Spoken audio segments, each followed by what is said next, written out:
Kevin Samuels' trip to Miami was a huge fail in my opinion. Right now, it seems like he's begging and pleading with black women to choose black men, and he's sounding pathetic and pitiful. But I don't think he realizes it. So he brought in black women who are beautiful, fit, independent, and would probably consider themselves in the top 10% of black women. But Kevin is trying to convince them that they should be open to a relationship with an average black man. But they're going to let him know that that's not what they're looking for, that's not what they want, that's not what they need. But the bottom line is, here's the ugly reality. You need us. Whether you want to admit it or not, you need us. Because what I hear more often than women today with women is, I can't be around a man, the structure, it's like, if you listen to most women, they're the freest you've ever been, but you sound like you're the most depressed. You can do whatever the hell you want to. The world is free, you can walk down the street and feel relatively safe. But you gotta understand that you want the children, you said 2 kids? If you want to have an upper class kid, let me give you these numbers. Middle class children, to raise a child from 0 to adulthood is $284,000 a year per child. So you want $500,000 to $350,000 worth of kids. That's 3 kids. The kids you're talking about having $500,000 each. So you want $1 million worth of kids. 2 kids is $1 million. Then you're talking about multiple residences. Where's all this money gonna come from? That's all I'm ultimately saying for everybody. Where is this money going to come from? Or would it be better to learn how to get the fuck along with one another like everybody else has done for the last 10,000 years? Because you can't have it all. I can't have it all. You can't, nobody can. Unless you are rich, unless you are going to be making big money, you cannot have living apart together. There's a term. Where's the money gonna come from? Kevin Samuels is very good at throwing out numbers as if they're facts, but he never says where he gets his information. Most families who raise upstanding children who go to college and become productive citizens, don't raise them on $1 million each. So with these huge numbers he's throwing out, he's asking where's the money coming from, as if there are a large pool of successful black men waiting in the wings to marry these women. When the fact is, even if these numbers are correct, the money won't be coming from an average black man. I'm okay with marriage. Marriage isn't the problem. You guys are all under 30.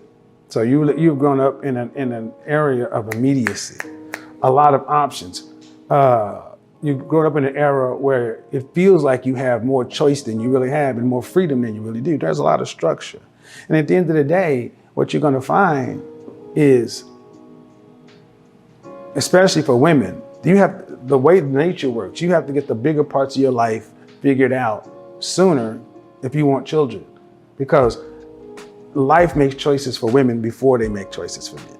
You said you didn't feel like you should have to tailor your needs around the man you need. I want there to be mutual ground and good compromise if I'm in a relationship, which I don't want to be. But if I'm in a relationship, I do want there to be good compromise. However, I want to be able to fully support myself with my goals and what I want to do with my career, to where I'm in the position to where I don't need another person. Okay. It would be nice. Having that other person is more like a luxury, like a good thing, like, you know, having ice cream after you just ate dinner. That's what I want it to be like. Not necessarily to need somebody. Okay. So what do you by age 50, what is your profession? I didn't ask that earlier. I want to be a producer for. The worst thing Kevin Samuels wants to hear a woman say is that she's independent and she doesn't need a man. So because this woman said exactly that, of course he has to break her down. And he has to make her believe that she does need a man.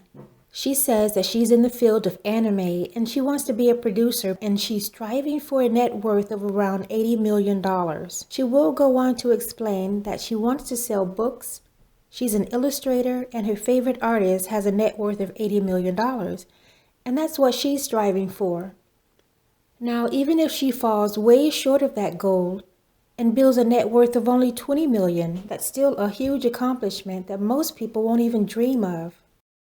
But what Kevin Samuels doesn't understand is that a person's net worth and their annual salary are two different things.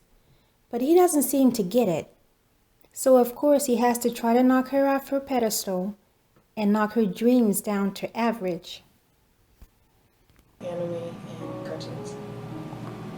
Like One Punch. Dragon Ball Z, Yeah. One Punch, I want to be Yu-Gi-Oh. producing my own books Okay. and my own anime, but I illustrate, so I want Okay. animation. Yeah.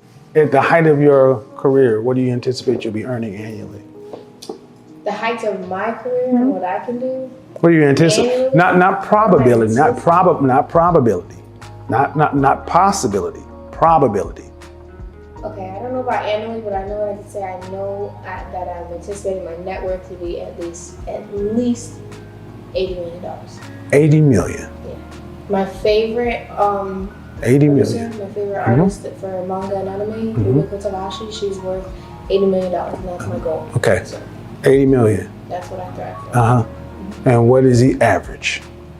The average, like anime, Uh-huh. 30 million or more.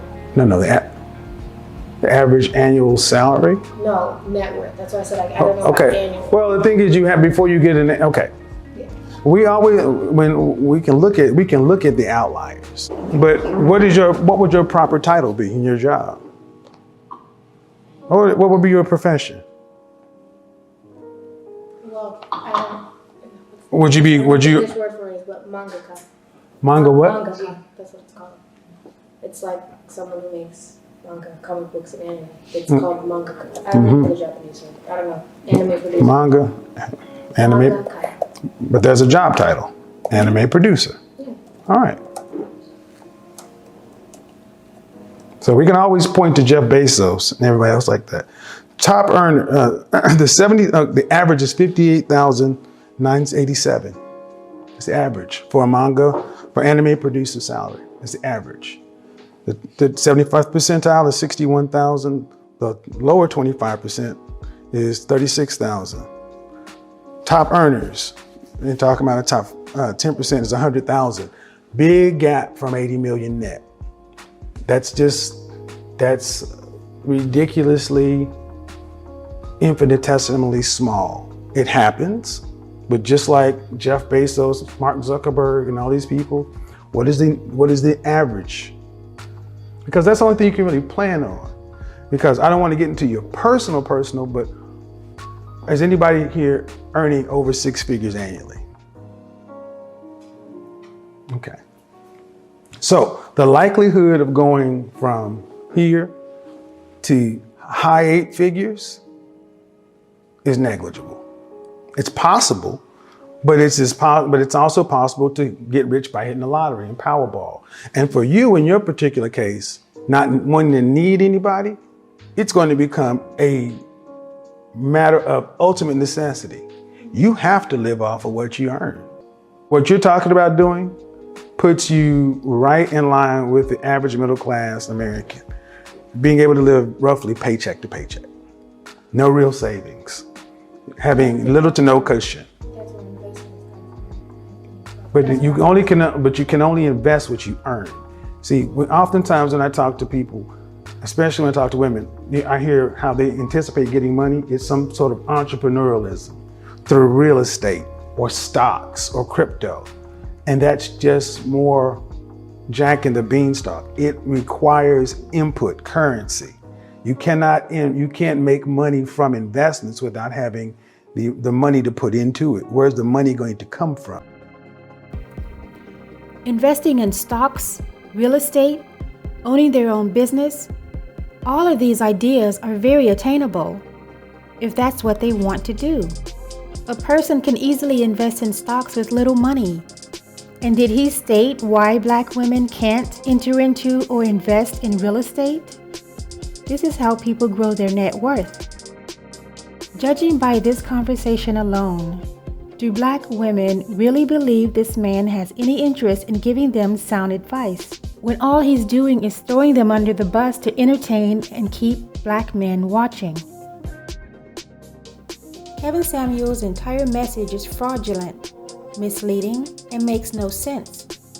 Even if all these women decided to give up their careers and be everything that black men want them to be, they still are not going to marry them. This is what the facts and data show, and this is what Kevin Samuels knows. There's only one way to keep score with what men do, by who they marry. All men will have sex with all of y'all. They'll tolerate all of you. They'll smash. But wife you? Hell no. Most men will be like, because what can a man do about a situation that's outside of his control? The small 13% of black women who marry black men file for divorce at an 80% rate. So while you believe you want to be married to a black man, stats show a large percentage end up unhappy and wanting to get out. So where Kevin Samuels may be a good salesman, a snake oil salesman will sell you something that ends up being something else entirely. And to Kevin Samuels, stop begging black women to settle for low-value black men. Concentrate your efforts on black men again and help them be better and do better. That's the only way black women will come.